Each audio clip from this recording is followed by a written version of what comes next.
Assalamualaikum warahmatullahi wabarakatuh. Perkenalkan, nama saya Bulu Seti Wijaya. Saya dari kelas S1 Manajemen A dengan NIM 1705619059. Pada kesempatan kali ini saya akan mempresentasikan tentang HRD atau Human Research of Development. Pengertian HRD. HRD adalah bagian dari perusahaan yang bertanggung jawab untuk mengelola sumber daya manusia di perusahaan tersebut, meliputi perencanaan, seleksi, pengembangan, manajemen kinerja, penentuan gaji, serta pembentukan hubungan kerja yang baik.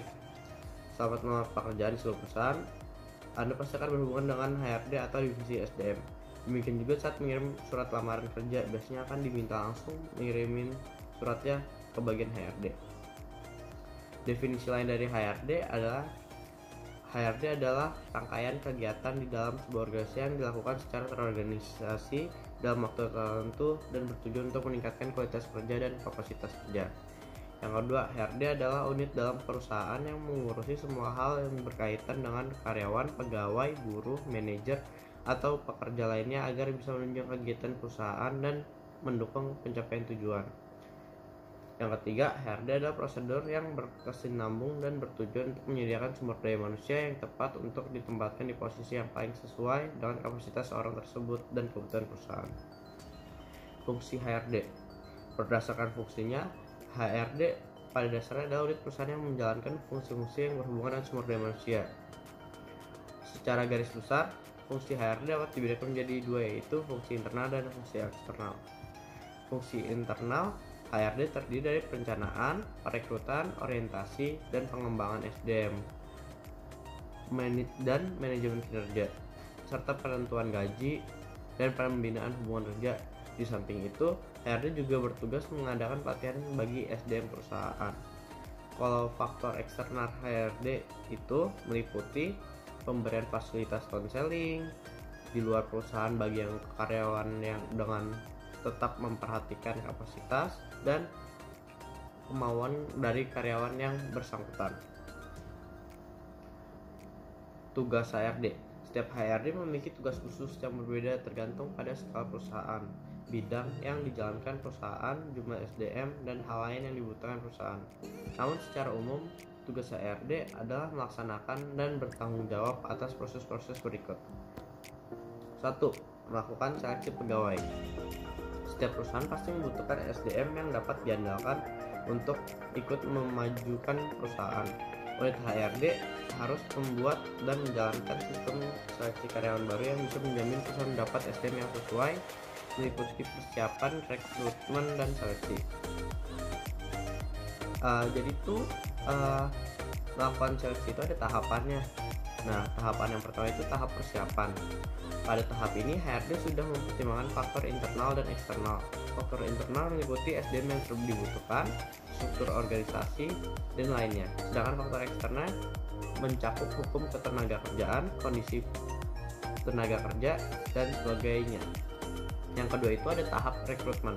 Rekrutmen adalah proses mencari calon karyawan yang memenuhi kebutuhan SDM dengan melakukan analisis jabatan serta menjelaskan deskripsi dan spesifikasi pekerjaan tersebut.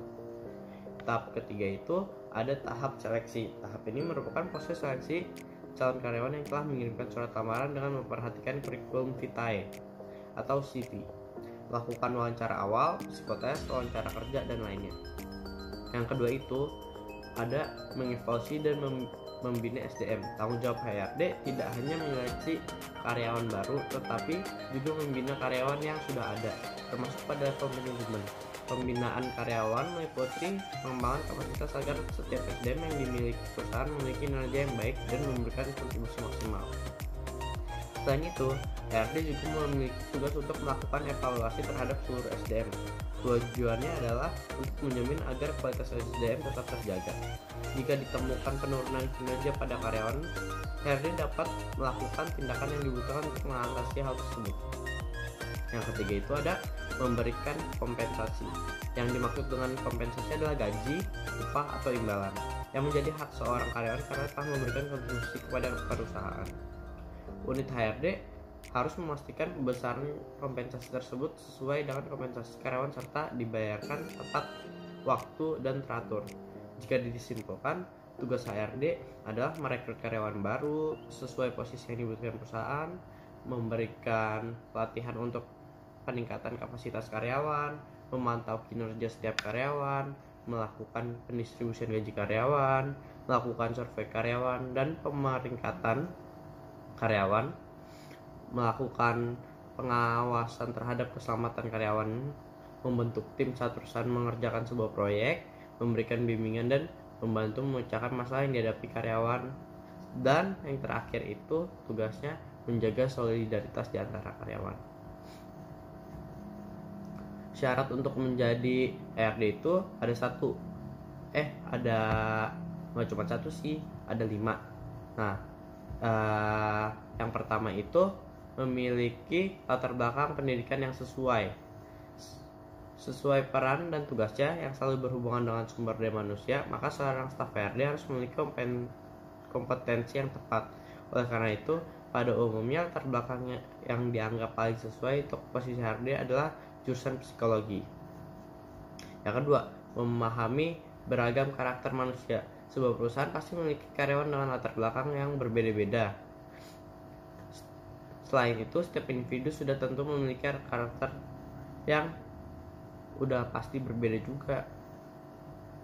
Hal tersebut yang menjadi tantangan utama bagi staf HRD. Seorang staf HRD yang baik harus memiliki kemampuan mengenali dan memahami karakter setiap karyawannya. Dengan persoalan yang sama, orang dengan karakter berbeda harus ditanggapi dengan cara berbeda pula. Yang ketiga itu menguasai seluk-beluk perusahaan. Sebenarnya mengenali perusahaan tepatnya bekerja adalah keharusan bagi setiap karyawan. Akan tetapi, staf perusahaan yang bertanggung jawab mengelola SDM dituntut untuk menguasai seluk-beluk perusahaan dengan baik. Yang keempat itu mampu memberikan solusi. Salah satu tugas dan tanggung jawab staf HRD adalah mendengarkan keluh kesah karyawan mengenai masalah yang dihadapinya dan memberikan solusi yang tepat.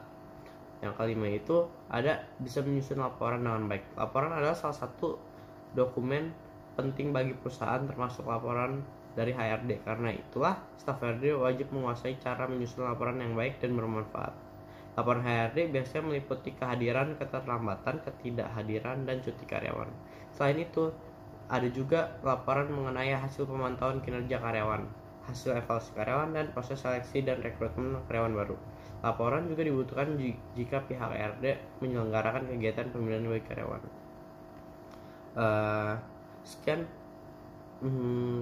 Sekian materi yang saya berikan, kurang lebihnya mohon maaf. Assalamualaikum warahmatullahi wabarakatuh.